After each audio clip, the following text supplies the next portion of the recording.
Because I don't think Crawford's going to put him away, and I think Canelo's a much better mover than people give him credit for. And I think Crawford will be hit more and hit harder than he's ever been hit before, but I don't think he'll go out or down. Consistent with Terence Crawford's fight schedule over the last several years, where he's been pretty much fighting one time a year. That one time a year is clearly giving him a lot of time to rest and recover. Some analysts are starting to highlight a key weakness in Terence Crawford's recent training footage. Gareth, who initially leaned toward Crawford as the likely winner over Canelo Alvarez, has now shifted his stance. As fight night gets closer, he believes Canelo's power will present challenges Crawford has never faced before. This change in perspective underscores the rising doubts about whether Crawford can absorb Canelo's shots and still perform at the elite level. In the first 3 or 4, we'll be divided on who's winning. I think Canelo will get going in the second third of the fight and land some big shots. I think Crawford will look good as well. Rounds 6 to 9, we'll be looking at who's getting ascendancy in the fight. Crawford will have weathered the storm of the big Canelo punches, countered himself, still close rounds. I think Canelo will push away and in my view will win the fight. Because I don't think Crawford's going to put him away, and I think Canelo's a much better mover than people give him credit for, and I think Crawford will be hit more and hit harder than he's ever been hit before, but I don't think he'll go out or down, and if he does go down, he'll get up. I think it'll be a very, very close affair, and I think even if in those last 6 rounds Crawford's got Canelo's number in terms of movement and timing, I still think if it's very close in rounds, I think it'll either be a draw or a narrow points decision for Saul Canelo Alvarez that everybody feels is very controversial, and then they'll do it again. That's how I see it playing. That's the plot, if you like, with the subplots in the drama of one of the biggest fights we've seen in Vegas since. Gennady Golovkin's trainer has given a sharp prediction that Terence... Gennady Golovkin's longtime trainer has voiced concerns about Terence Crawford moving up in weight, predicting that stamina could become a serious issue. He suggested that Crawford might start to fade as early as the 4th round due to the added muscle and adjustment to a bigger frame. Since Crawford has never competed at this weight before, the trainer argues that the transition comes with major challenges. Extra bulk can slow a fighter down, drain energy faster, and create frustration in the ring. If Crawford doesn't manage his pacing carefully, he risks exhausting himself before the middle rounds even arrive. But once Canelo figures him out and actually starts hitting Terence Crawford, in which Sanchez described as, quote, like a huge truck hitting him, it'll be game over for Terence Crawford. He explained that Crawford may not have the legs for someone like Canelo in the 168-pound division. Sanchez also added that if Canelo was eventually going to be Crawford's endgame, then Crawford should have jumped weight divisions a while back. Now, Crawford could have technically done that after the Spence fight. However, his once-a-year fight schedule prevented that from happening. Reports are circulating that Terence Crawford may have picked up a shoulder... Rumors are swirling that Terence Crawford might be dealing with a shoulder issue during his preparations for the Canelo Alvarez fight. While nothing has been officially confirmed, the speculation alone has stirred concern among fans and analysts. The timing makes this even more worrying. Crawford has typically fought only once or twice a year, giving his body plenty of time to rest and recover. But with this quicker turnaround, he hasn't had the same luxury. And even minor discomfort could carry over into fight night. In boxing, shoulder health is everything. Power, speed, defense, and even distance control depend on it. A small strain could slow down Crawford's punches or take the sting out of his power shots, making it harder to earn Canelo's respect. Beyond the physical effects, it could also impact him mentally, causing hesitation in high-pressure exchanges. And against someone as seasoned and heavy-handed as Canelo Alvarez, hesitation is dangerous. If these reports are true, Crawford may be walking into the ring at a serious disadvantage. What was already a massive challenge could turn into an uphill battle if his shoulders aren't at 100%. Solitary training camp and in every single solitary fight, a guy that is as old as Terence Crawford, 37, 38 years old, is going to have some type of injuries. They're going to have some type of old, nagging type of stuff, especially a guy that works as ridiculously hard as Terence Crawford does. That was just a matter of time before wear and tear is going to start going and things are going to start popping off and going wrong, right? Also, you can tell that the reason that this is kind of consistent with Terence Crawford's fight schedule over the last several years, where he's been pretty much fighting one time a year. That one time a year is clearly giving him a lot of time to rest and recover from his injuries and gives his body time to heal up.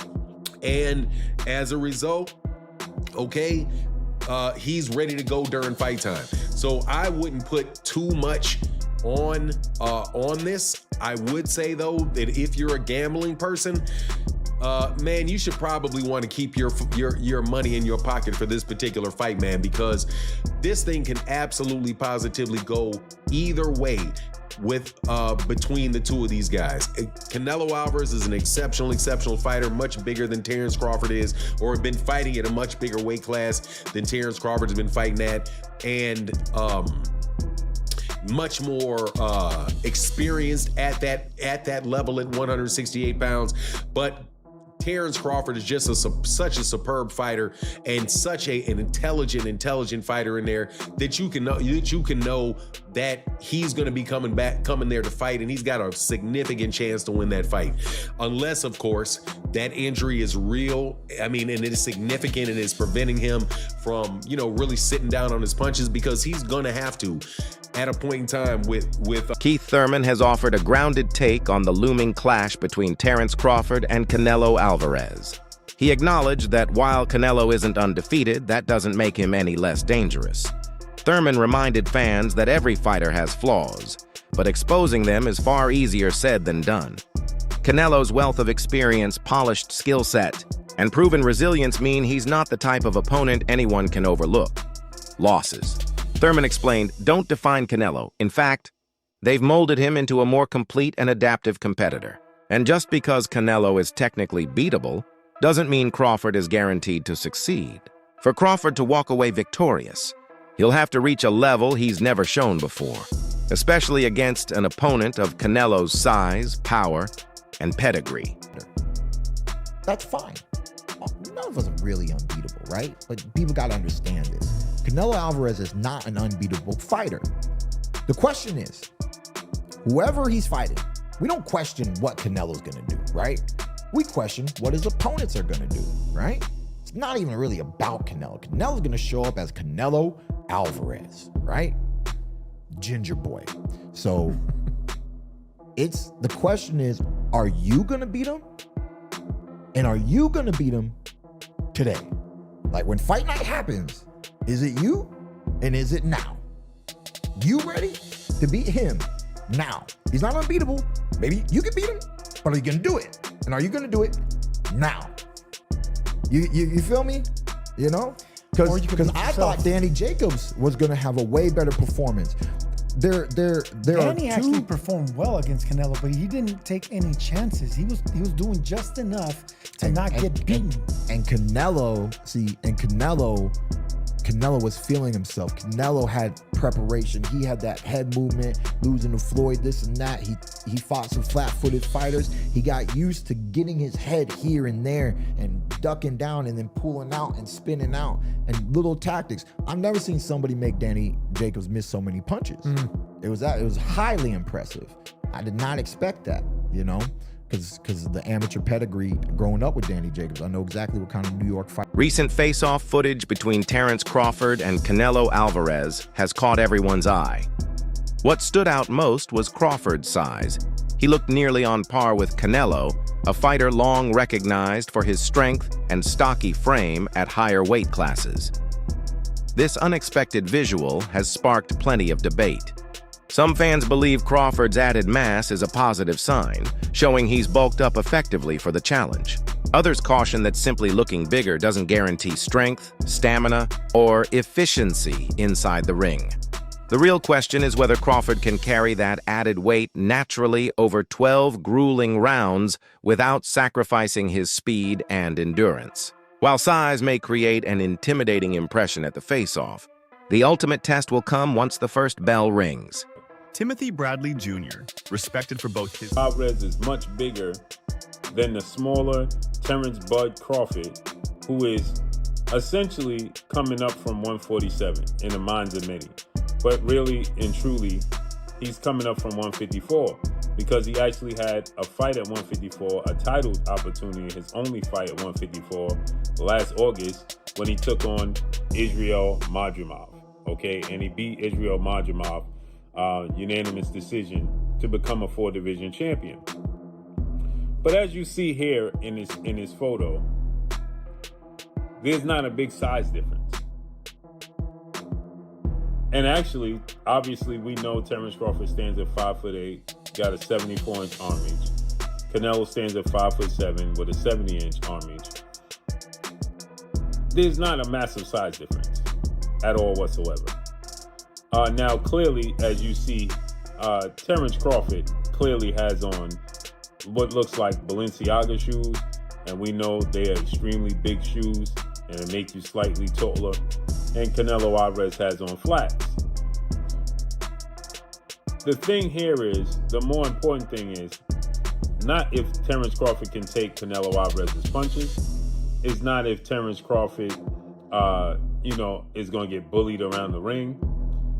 The concern with the weight is how Terence Crawford carries it himself. Does he start to fatigue in the second half of the fight? Should he get to the second half of the fight? Former world champion and respected analyst Timothy Bradley Jr. has laid out a clear game plan for Terence Crawford in his showdown with Canelo Alvarez. According to Bradley, Crawford's best chance of victory is to force the action early. Bradley explained that Canelo is a fighter who becomes more dangerous as the rounds progress, steadily finding his rhythm and taking control. The longer the fight goes, the tougher it gets for Crawford. That's why Bradley believes Crawford must use his speed, precision, and ring IQ to disrupt Canelo before he can settle in. He also noted that the extra weight Crawford is carrying could sap his stamina in the later rounds. Saving energy for the finish, Bradley argued, isn't a realistic option. Instead, Crawford should lean on his natural explosiveness and sharp reflexes to try to end matters early. In Bradley's eyes, the smartest path to victory is clear. Don't wait. Don't let Canelo dictate. Crawford must impose himself from the opening bell and look to finish the job before fatigue sets in. Usyk, who put Fury on his back foot, yeah, push the pace on him, yeah, with volume, feint, put Canelo on his back foot, Crawford. That's what you gotta do. You gotta put him on his back foot. Hell to the damn yeah. That's how you get it done, man. That's one aspect that you're gonna have to do. And hey, I would advise you to do it as early as damn possible. Do it as early as possible, because guess what? If you do that, you're gonna get control right away of the judges, right? They're gonna be looking at you. You're gonna dictate the pace. You're gonna dictate the flow of the fight. You gotta have him react to you, not you reacting to him. That's how you gain control of the fight real quick, real soon. Get active with that jab. You don't necessarily have to come out in the southpaw stance. You can come out in the orthodox stance. You know, what's the punch that always hits Canelo all the time? Easy work, the jab.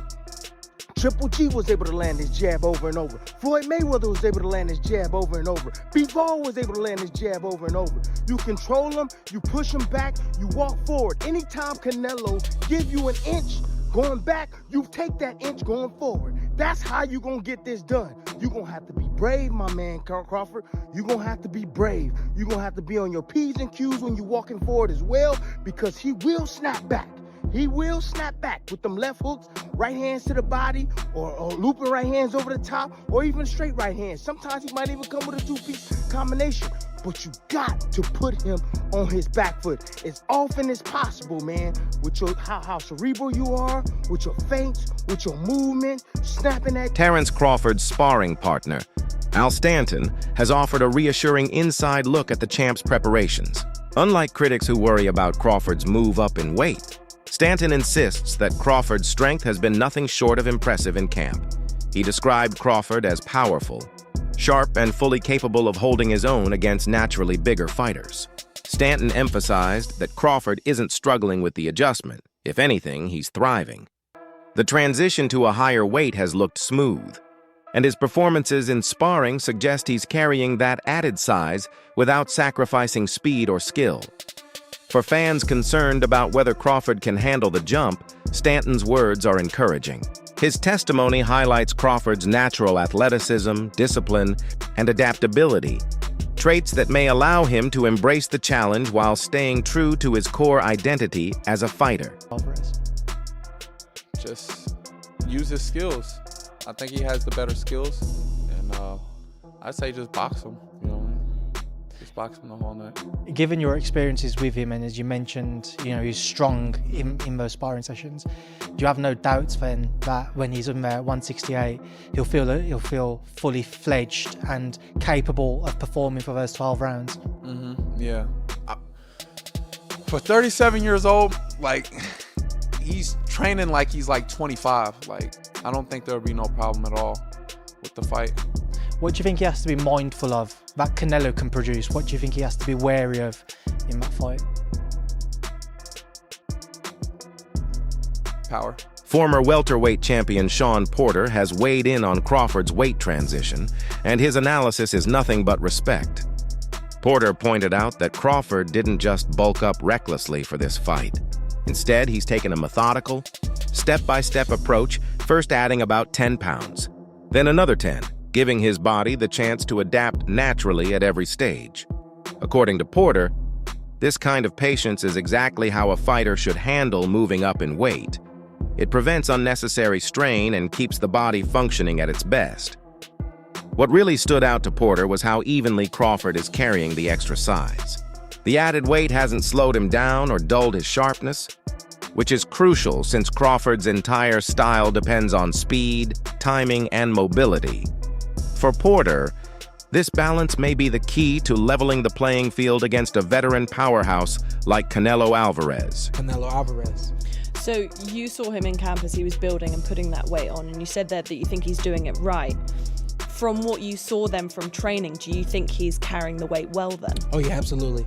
Absolutely. I saw it in his legs. I could see it in his arms and his shoulders, and it's distributed evenly. You'll get a lot of guys who are bottom heavy. You know, they don't have much on the top half. So once you get to the inside, they don't have a lot that they can do with you from this standpoint. I know a lot of people are concerned with Canelo Alvarez. Should he get in close? What's the strength situation going to be like? Well, Crawford's put on the right muscle mass in the chest area, in the ab region, and in the arms and things of that nature. I think he's going to be able to handle the strength just fine. That's it for today's video. Stay tuned until next time. That's it for today's breakdown, fight fans.